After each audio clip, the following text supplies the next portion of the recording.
le FC Barcelone s'active en coulisses pour remodeler son effectif en vue de la saison prochaine. Johan Garcia, en provenance de l'Espagnol, a déjà été sécurisé dans les cages, même si l'officialisation se fait attendre. Mais c'est sur le front offensif que les Catalans veulent taper fort. Luis Díaz, ailier colombien, figurait tout en haut de la liste. Problème, Liverpool n'est pas du tout disposé à laisser partir son attaquant.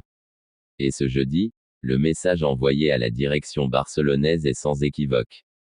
Le Barça croyait avancer dans le dossier Luis Díaz, mais Liverpool a brutalement refermé la porte. Un gros coup d'arrêt pour les Blaugrana. Johan Garcia réglé, Luis Díaz visé. Dans les bureaux du Barça, on pensait avoir bien avancé sur plusieurs pistes. Celle du portier espagnol Johan Garcia est quasiment bouclée. À 24 ans, il représente l'avenir dans les cages du Camp Nou. Dans le secteur offensif, le staff de Hansi Flick ciblait un profil explosif à gauche. Luis Díaz cochait toutes les cases. À 28 ans, auréolé du titre de Première Ligue avec Liverpool et auteur d'une saison pleine, 17 buts, 8 passes décisives en 50 matchs, l'ancien de Porto semblait prêt à changer d'air. En interne, certaines voix assuraient même que le joueur avait mis en pause les discussions autour d'une prolongation avec les Reds. Comme un clin d'œil à Barcelone. Liverpool dit non, sans détour. Jeudi, le Barça est passé à l'action. Selon The Athletic, le club catalan a contacté officiellement Liverpool pour évoquer le dossier Díaz. La réponse anglaise ne s'est pas fait attendre. Luis Díaz n'est pas un joueur concerné par un départ, ont répondu les dirigeants des Reds à Deco, le directeur sportif Blaugrana. La position du club est ferme. Arne Slot, le coach de Liverpool, compte sur son ailier pour la saison 2025 à 2026. De leur côté, les Reds ont signalé qu'une vente ne serait envisageable que vers l'Arabie Saoudite, où Al Nasr manifeste un intérêt, mais sans avoir encore transmis d'offre, d'après AS. Le Barça forcé de réévaluer ses plans. Ce refus ferme oblige Barcelone à revoir ses ambitions. À moins d'un revirement improbable, Luis Díaz ne quittera pas Anfield cet été. Le club catalan devra soit casser sa tirelire, soit explorer de nouvelles pistes. Liverpool, avec un joueur encore lié pour 2 saisons, n'a aucune pression. Face à une situation financière encore fragile, le FC Barcelone intensifie les manœuvres pour alléger son effectif tout en générant un maximum de revenus d'ici la fin du mois de juin.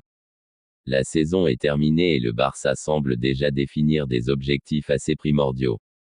Il vise pas moins de 8 départs dans les prochaines semaines afin de boucler un plan de sortie stratégique. La priorité, libérer de la masse salariale tout en récupérant des liquidités. Le départ d'Ansu Fati vers l'AS Monaco sous forme de prêt avec option d'achat et clause de rachat s'inscrit dans cette logique. Un tel montage permettrait au Barça de réduire fortement son engagement salarial grâce au régime fiscal avantageux de la principauté. Même principe pour le défenseur français Clément Lenglet, dont un transfert libre à l'Atlético est envisagé à condition qu'il renonce à ses 2 dernières années de contrat. Ces choix illustrent une volonté de réduire le poids financier des joueurs non essentiels au projet sportif.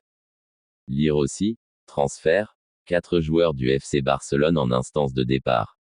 Vente contrôlée et clause de rachat en série. Du côté des jeunes joueurs, Barcelone mise sur une stratégie de vente, accompagnée d'options de rachat. Pau Victor, ciblé par plusieurs clubs de Liga et à l'étranger, pourrait rapporter environ 5 millions d'euros.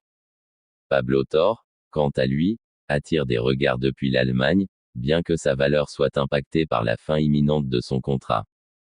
Pour Oriol Romeu, un retour définitif à Gérone est étudié via une rupture de contrat, tout comme Iñaki Peña, qui, barré par l'arrivée de Johan Garcia, pourrait partir libre avec pour le club l'assurance d'un pourcentage sur une future revente. En parallèle, certains jeunes du Barça Athletic, comme Noah Darvić, sont proches d'un départ en Bundesliga, avec le souhait de maintenir une main sur leur avenir. Grâce aux ventes déjà enregistrées, comme celle d'Alex Vallée à Como ou la revente de Todibo à West Ham, le club espère engranger près de 30 millions d'euros tout en réalisant environ 20 millions d'économies salariales.